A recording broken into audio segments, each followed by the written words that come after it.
ये वीडियो उन स्टूडेंट्स के लिए है जिन्होंने सारा साल पढ़ाई नहीं की और अब उन्हें टेंशन हो रही है कि पढ़ना क्या है। ठीक है, तो मैं आपको बताऊंगा कि क्या पढ़ना है और मैं वो आपको पढ़ा भी दूंगा। और जो मैं आपको पढ़ाऊंगा उसमें से प्रोबेबली 80% आपके जो बोर्ड्स का एग्ज़ाम है उसमें भी पूछा जाएगा। ठीक है, 20 का एग्ज़ाम है, 17 को हम करेंगे केमिस्ट्री, 18 को बायो और 19 को फिजिक्स।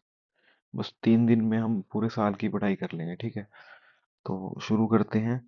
पेज बाय पेज चलेंगे, एनसीईआरटी उठा लो। ठीक है, मार्क करवाऊंगा, वहीं से क्वेश्चन आएगा, वही आपको रीड करना है। ठीक है, तो इस पेज में सबसे पहले क्वेश्चन आ सकता है मैग्नीशियम रिबन की बर्निंग। ठीक है, तो जैसे कि हमें पता है कि मैग्नीशियम इज अ मेटल। ठीक है, तो मैग्नीशियम जब भी हम किसी चीज को बर्न करते हैं ना, बर्निंग, तो इसका मतलब होता है कि हम उसे O2 से रिएक्ट करवा रहे हैं। ठीक है, तो magnesium plus O2।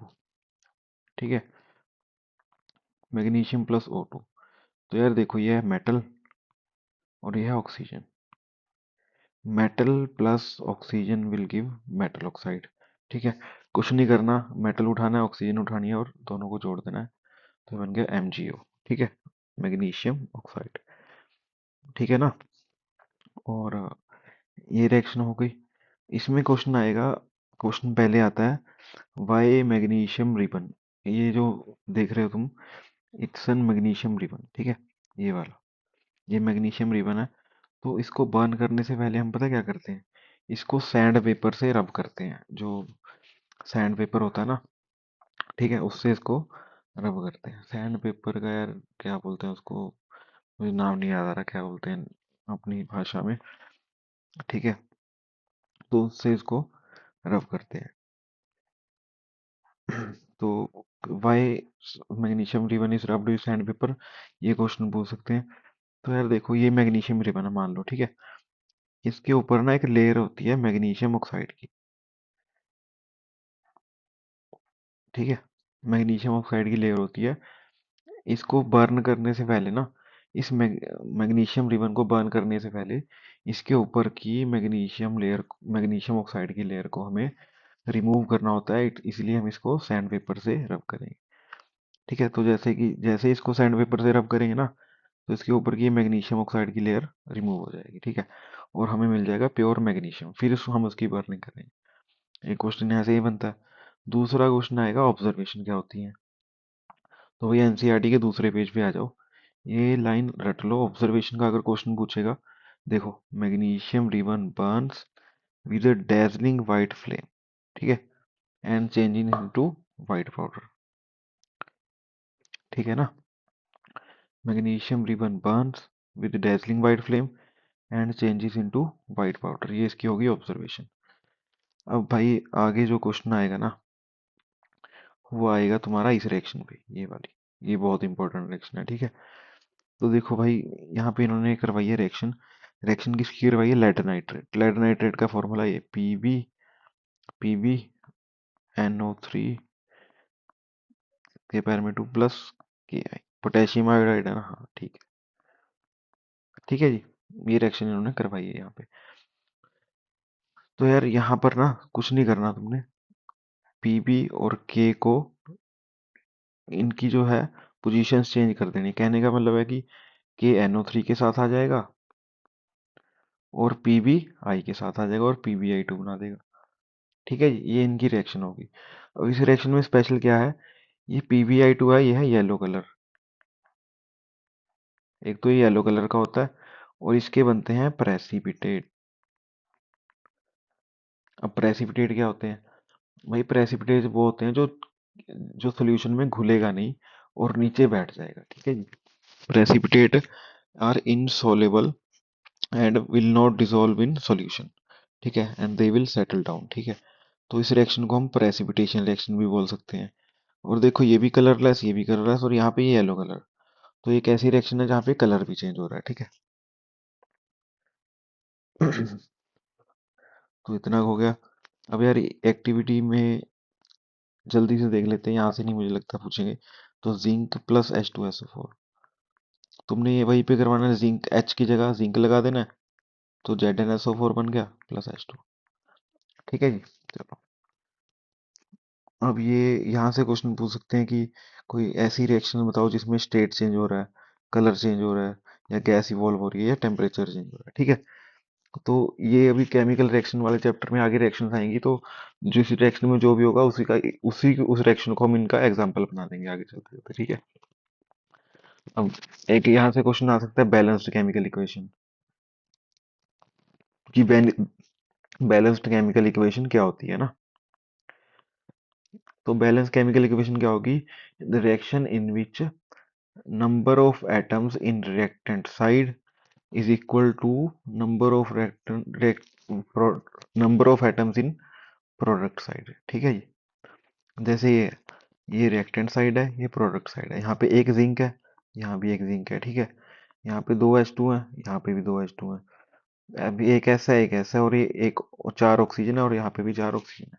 So it is called an chemical equation या बैलेंस्ड केमिकल इक्वेशन। ठीक है, उसके बाद यार जैसे ये भी एक बैलेंस केमिकल इक्वेशन है। ठीक है, यहाँ से इतना नहीं पूछेंगे, क्वेश्चन आ सकता है तुम्हारा बैलेंसिंग में। ठीक है जी, बैलेंसिंग में, अब बैलेंसिंग का मैं तुम्हें ना एक मेथड बता देता हूँ।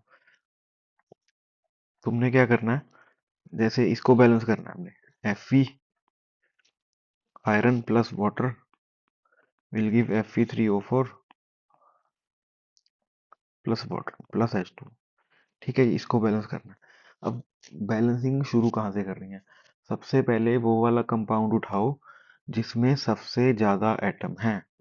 ठीक है, तो ये वाला कंपाउंड है, जैसे यहाँ पे इसमें देखो तीन आयरन है Fe3 और चार ऑक्सीजन है, तो इसमें से वो एटम उठाएंगे जो सबसे ज्यादा। तो ऑक्सीजन चार है ना, पहले इनकी बैलेंसिंग करते हैं।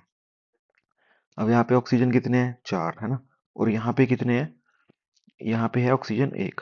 ठीक है, यहाँ पे ओनली वन ऑक्सीजन, ये वाला। तो इसको हमने चार से मल्टीप्लाई कर देना। यहाँ पे चार ऑक्सीजन कंप्लीट हो गए। अब आ गई बारी आयरन की। यहाँ यहाँ पे तीन आयरन है ना, तो इधर भी तीन से मल्टीप्लाई कर देंगे। ठीक है जी, फिर आ गई बात हाइड्रोजन की।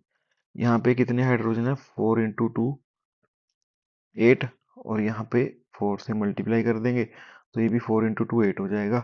तो यहाँ पे 8 हो, तो ये अब होगी रिएक्शन बैलेंस। फिर तुमने अब ये तो कर दिया, एग्जाम में कैसे लिखोगे? एग्जाम में ना सबसे पहले तुमने इस तरीके से बैलेंस कर दिया, फिर तुमने बनाना टेबल। यहाँ लिखोगे लेफ्ट हैंड साइड, यहाँ लिखोगे राइट हैंड साइड। ठीक है जी, और फिर यहाँ पे एटम्स लिख देना जो भी थे, जैसे ऑक्सीजन को किया था, आयरन को, फिर हाइड्रोजन। अब यहाँ पे ऑक्सीजन कितने हैं लेफ्ट हैंड साइड पे? पहले इनिशियल वाले देखने हैं कितने थे। ठीक है, विदाउट बैलेंसिंग जो रिएक्शन थी, इधर एक था और इधर चार थे ना, और इस साइड हमने 4 से मल्टीप्लाई किया था, तुम यहाँ लिख दो 1 × 4। ठीक है, 1 × 4, तो ये भी 4 हो गए। बाद में फिर आयरन, पहले यहाँ पे एक था और यहाँ पे तीन थे, और इस तरह तुमने 3 से मल्टीप्लाई किया तो तुम यहाँ 3 लिख दोगे। अब यहाँ हाइड्रोजन कितने थे? इस साइड दो थे ना, रिएक्टेंट प्रोडक्ट साइड दो थे ये वाले, या फिर राइट हैंड साइड है ना, और यहाँ पे दो थे। ठीक है, यहाँ पर भी कितने थे? यहाँ पर बेसिकली जब इसको चार से मल्टीप्लाई किया था ना, तो यहाँ 8 हो गए थे। ठीक है, पहले हमने चार से मल्टीप्लाई किया था ना यहाँ पे इसको, तो यहाँ 8 हो गए, तो इसको भी चार से मल्टीप्लाई कर देना, तो ये भी 8 हो गए, ये जो लास्ट में हमने किया था। ठीक है, तो ये इससे तुम्हारे अच्छे मार्क्स मिल जाएंगे तुम्हें बैलेंसिंग में। पहले हिट एंड ट्रायल से बैलेंस कर दो, फिर ये टेबल बना के। ठीक है, ठीक है। फिर उसके बाद यार इंपॉर्टेंट क्वेश्चन यहाँ पे तक कहाँ से आएगा? ये टाइप्स ऑफ केमिकल रिएक्शन।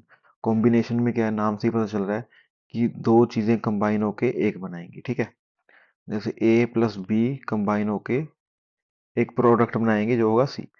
हाँ, तो डेफिनेशन क्या लिखोगे इसकी? भाई लिख लो, when to or more to or more reactant combine to form a single product, it is called combination reaction। और ये तुम्हारी डेफिनेशन होगी, और एग्जांपल में तुमने ये याद करना है। भाई ये बहुत ही इंपॉर्टेंट रिएक्शन है। ठीक है, अब इस रिएक्शन में टेम्परेचर भी चेंज हो रहा है, क्योंकि हीट रिलीज हो रही है ना।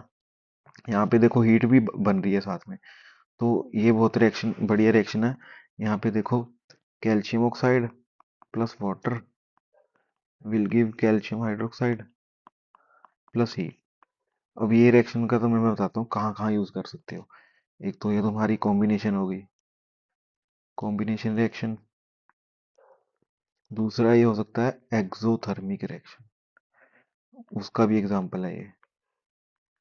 एक्सोथर्मिक रिएक्शन कहाँ होती है, जहाँ पे हीट रिलीज होती है, ठीक है जी। फिर ये एग्जांपल बन सकता है ऐसी रिएक्शन जिसमें टेम्परेचर चेंज हो रहा है। टेम्परेचर क्या हो रहा है जिसमें चेंज, क्योंकि हीट रिलीज हो रही है तो ऑब्वियस ही बात है कि टेम्परेचर बढ़ेगा, है ना। तो उसका भी एक एग्जांपल हो सकता है, ठीक है। और यार इसको बोलते हैं, ये भी याद रखना है, क्विक लाइम होता है, ये स्लैग लाइम होता है। इसका फॉर्मूला क्या होता है ना, क्विक लाइम का फॉर्मूला कैल्शियम ऑक्साइड और स्लैग लाइम का कैल्शियम हाइड्रोक्साइड, ठीक है जी। ये इंपॉर्टेंट है। फिर ये, हाँ ये अभी तो यार देखो, घर में जो वाइट वॉशिंग होती है ना, सफेदी जिसको बोलते हैं, मान लो तुम्हें ना, तुम्हारे घर कोई सफेदी हो रही है, और जो सफेदी करने वाला भाई है उसने तुम्हें कहा कि एक पाउडर लेके आओ, ठीक है। तो तुम वाइट पाउडर ले आए, वाइट पाउडर ले आए। तो ये वाइट पाउडर पता है क्या होगा, ये होगा कैल्शियम ऑक्साइड, ये होगा कैल्शियम ऑक्साइड क्विक लाइम, ठीक है, क्विक लाइम बोलते हैं इसको। अब उसने क्या किया भाई, उसने क्या किया, कैल्शियम ऑक्साइड को पानी में डाला, पानी में डाल के घोल दिया। पर तुम देखोगे कि वो जो जिस बाल्टी में उसने घोला था ना, वो गर्म हो गई। गर्म क्यों हुई, क्योंकि एक्सोथर्मिक रिएक्शन है, ठीक है। इसीलिए वो बाल्टी भी गर्म हो गई। उसके बाद ना उसने क्या किया, दीवार पे लगा दिया, ठीक है, दीवार पे वो लगा दिया ना, ये जो सोल्यूशन बना था, ये स्लैक लाइम जो बना था, दीवार पे लगा दी।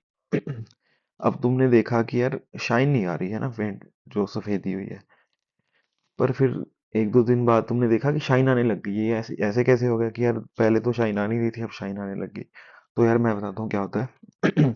ये कैल्शियम हाइड्रोक्साइड है ना, जिसको स्लैग लाइम हमने बोला था, ये एटमॉस्फेयर में जो CO2 गैस होती है ना, उसके साथ रिएक्ट करके कैल्शियम कार्बोनेट बना देगा, ठीक है।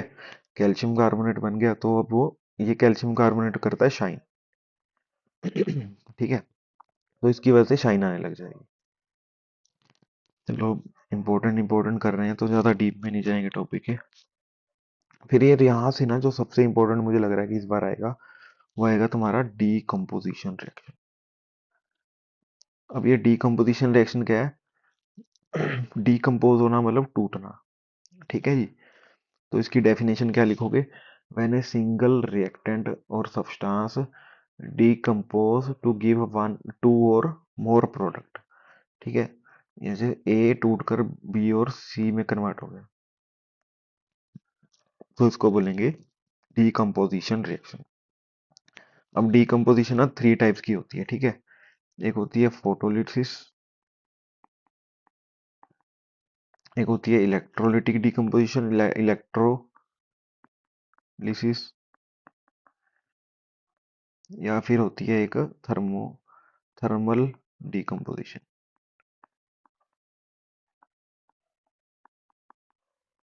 यार ये जो डीकम्पोजिशन रिएक्शन है ना, ये है एंडोथर्मिक रिएक्शन, एंडो। अब यार एंडोथर्मिक क्या होता है, एंडोथर्मिक वो होता है कि जिसमें हीट अब्जॉर्ब होती है, मतलब जो रिएक्शन करवाने के लिए हमें उसको हीट देनी पड़ती है, ठीक है, तो उसको बोलते हैं एंडोथर्मिक। यार अब किसी चीज को तोड़ना है तो एनर्जी तो लगेगी ना, तो वो एनर्जी हम कहाँ कहाँ से ले सकते हैं, ये फोटोलिसिस मतलब सनलाइट से ले सकते हैं, ठीक है। फोटो का मतलब ही लाइट होता है, ठीक है, तो फोटोलिसिस सनलाइट। तो इलेक्ट्रोलिसिस मतलब इलेक्ट्रिसिटी से एनर्जी ले सकते हैं किसी चीज को तोड़ने के लिए। थर्मल का मतलब होता है हीट, जो थर्मल वेयर भी तो पहनते हैं हम, वो हीट देता है हमें, है ना। तो हीट से जब किसी चीज को तोड़ेंगे तो उसको बोलेंगे थर्मल डिकम्पोजिशन।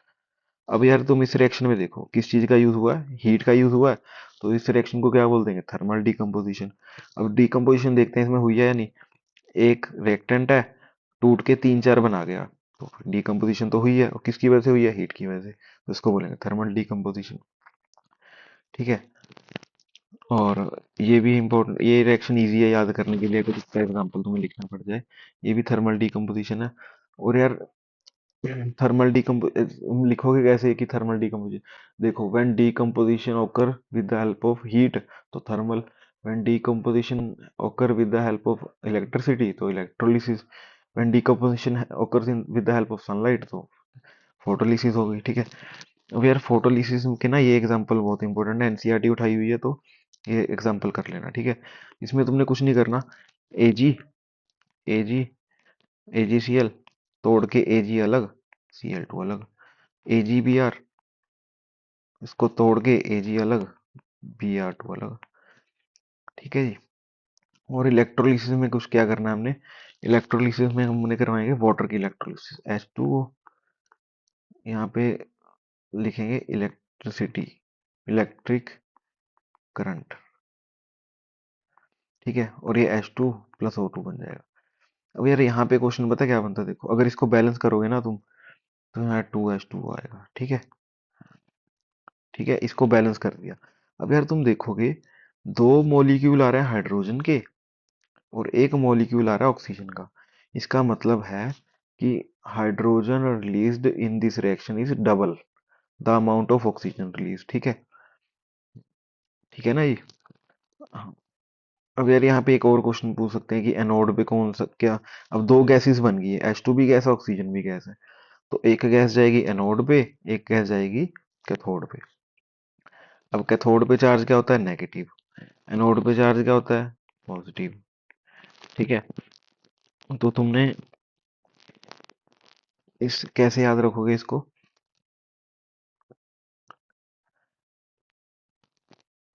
हाँ देखो मैं बताता हूँ तुम्हें।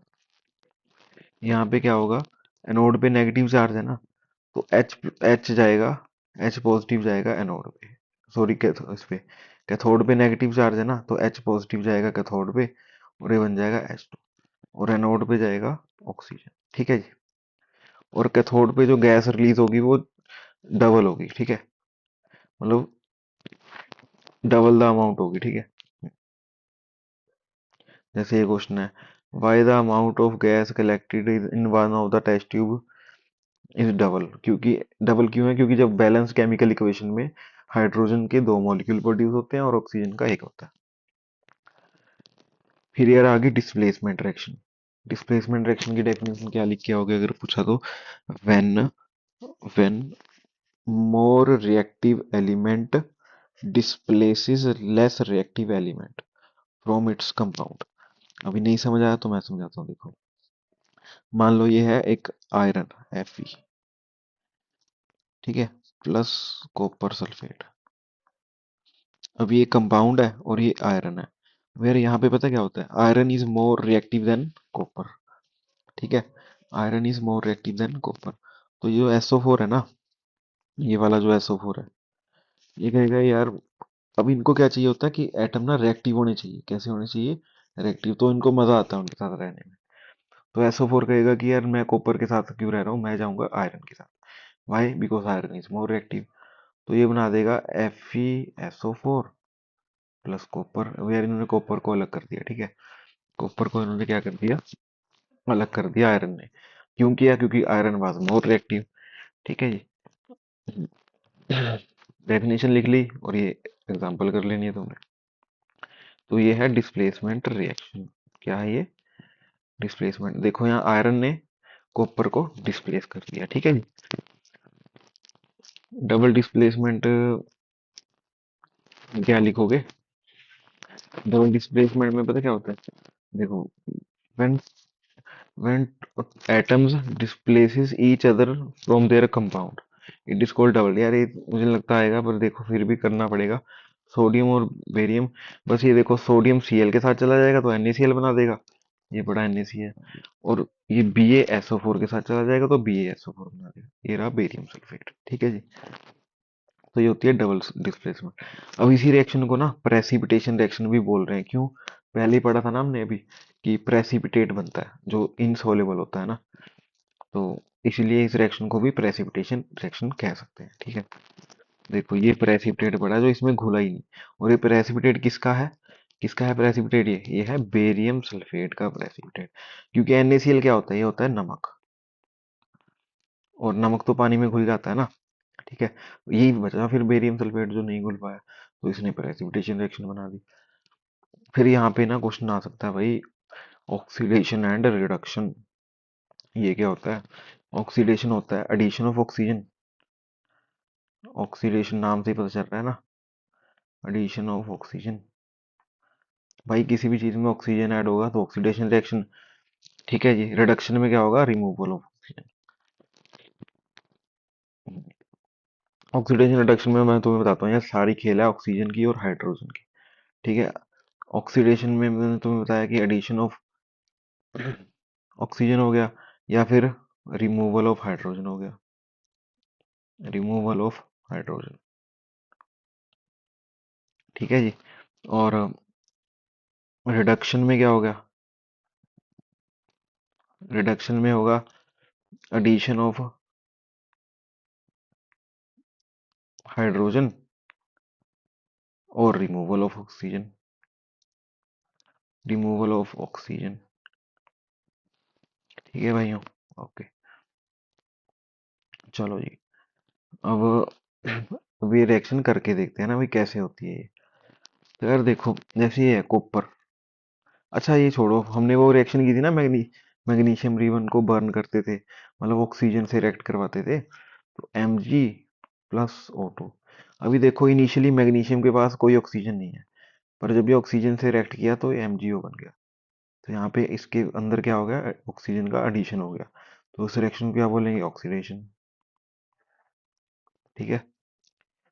अब यहाँ पे जो इन्होंने एग्जांपल दिया ना, एक ना ब्राउन कलर का कॉपर का पाउडर लिया इसने, ब्राउन, कॉपर वायर ब्राउन ही होती है ना, इसको इन्होंने किया हीट। हीट करना मतलब ऑक्सीजन से रिएक्ट करवाना। तो जब इन्होंने ऑक्सीजन से रिएक्ट करवाया ना, तो ये बन गया ब्लैक कलर का पाउडर। क्या बन गया ये? Black powder. ये ब्लैक कलर पाउडर क्या था? Copper oxide. देखो इसकी ऑक्सीडेशन होगी ना, किसकी ऑक्सीडेशन हुई? कॉपर की। किसकी ऑक्सीडेशन हुई? कॉपर की ऑक्सीडेशन हुई। किसमें? कॉपर ऑक्साइड में। ठीक है जी, ब्लैक कलर पाउडर बन गया, तो इस रिएक्शन को उन्होंने बोल दिया ऑक्सीडेशन। अब यार देखो, फिर ये होगी तुम्हारी oxidation reaction, addition of oxygen. ठीक है, फिर इन्होंने बाद में पता क्या किया, ये कॉपर ऑक्साइड को H2 से रिएक्ट करवा के हीट कर दिया। तो यहाँ पे हमने अभी क्या पढ़ा था, जब H2 से रिएक्ट करवाएंगे तो रिडक्शन, मतलब addition of hydrogen is called reduction. तो इन्होंने फिर से इसकी रिडक्शन करवा दी। यहाँ पे अब देखेंगे रिडक्शन कैसे हुई है इसकी। मैंने एक और चीज बताई थी कि जब रिडक्शन होती है तो ऑक्सीजन रिमूव हो जाता है ना। तो यहाँ पे इसके पास ऑक्सीजन है ना, ये कॉपर ऑक्साइड ऑक्सीजन है। पर इसमें देखो, अब कॉपर, इसके पास ऑक्सीजन रहा या नहीं रहा? ऑक्सीजन नहीं रहा, तो इसकी होगी रिडक्शन। ठीक है जी, ये होगी ऑक्सीडेशन एंड रिडक्शन। अगर यहाँ पे इंपॉर्टेंट क्वेश्चन पता क्या आ सकता है भाई, ये पूछ लेते हैं कि अच्छा ये रेडॉक्स रिएक्शन क्या होती है? ऐसी रिएक्शन जिसमें ऑक्सीडेशन भी हो रही है और रिडक्शन भी हो रही है। नाम से ही पता चल रहा है ये दोनों वर्ड से मिलके बना है। रेड मतलब रिडक्शन, ऑक्स मतलब ऑक्सीडेशन। ठीक है। अब ये पूछेंगे, पता क्या पूछेंगे, कि ये बताओ भाई किसकी ऑक्सीडेशन हो रही है, किसकी रिडक्शन हो रही है। तो पहले तो तुमने ऑप्शन, अब MCQ में पूछ सकते हैं ये, तो तुमने एक चीज याद रखना है, ऑक्सीडेशन और रिडक्शन